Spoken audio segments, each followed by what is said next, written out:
Okay, Al, do you want to kick us off? Thank you.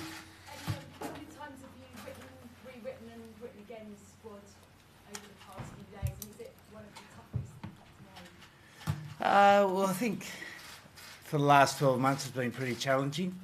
Since the Lions tour, we've had a number of players unavailable and it's been quite continuous, so we're getting quite good at this. We had a number of contingencies in place for various situations, and we've named, I think, a really strong 36-man squad, a good balance of still experience. We've lost 320 caps of players, of which 80% of those are in the forward, so it puts a bit of whole experience in the forward, so we're going to have to find different ways of making up for that experience. We've got some good young guys coming through, so it's quite exciting for us.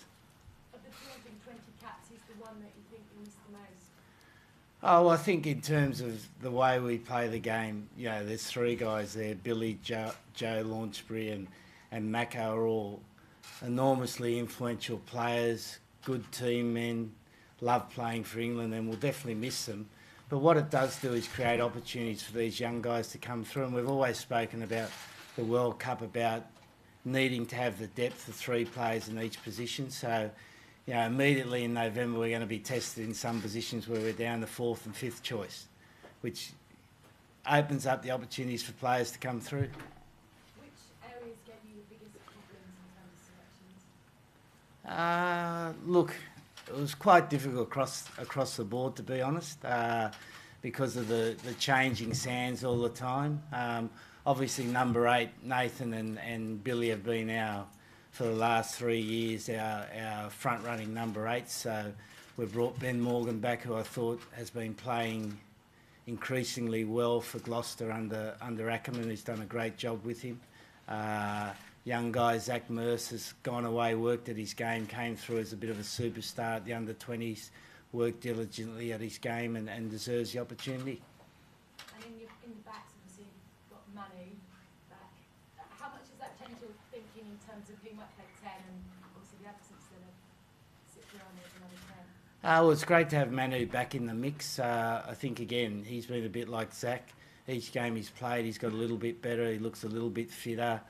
He's finding his timing, finding his rhythm, getting that leg drive back. And we've got 2 good 10s there, and it's tough on Danny. He's our third choice at the moment, but George, and our first 2 choices. How much input did your assistants have in this?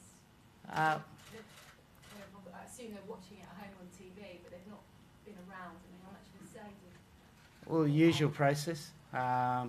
I've had the same process for the last 3 years. I've had the same process for 22 years. I pick the team, the assistant coaches input into it. If they disagree, they've got to have a good reason why they disagree. And do they lose? Sometimes they win. I can remember a few occasions. Just a few? Just a few. And how is this co-captaincy going to work? What happens if Dylan and Owen both start against South African captains? Yeah, well, I think, to me, it almost became a no-brainer.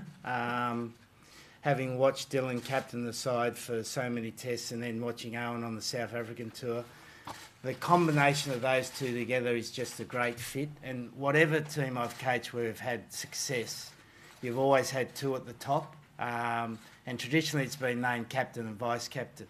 But I see the role as being co-captains, that Dylan will handle certain things on the field, Owen will handle certain things, the things that come naturally to them. And then off the field, we've got a great combination because Owen's a bit older. Dylan's a bit older, Owen's a bit younger, and that combination of looking after responsibility off the field will work well. The other area that encouraged me to have co-captains was the media. In England, the job of the captain is probably the biggest media job in the world in terms of rugby, and so being able to share that responsibility, I think, will help the players in their own preparation. So who leads the team? Who speaks to the referee? Who does the team talk? They hold hands when they run out. What about speaking to the referee? Dylan's always next to the referee, so it's natural for him to speak to the referee, but they'll work it out. They've been playing together, I don't know how many tests, and they've basically captained the team together. So it's a very natural situation. Anyone else?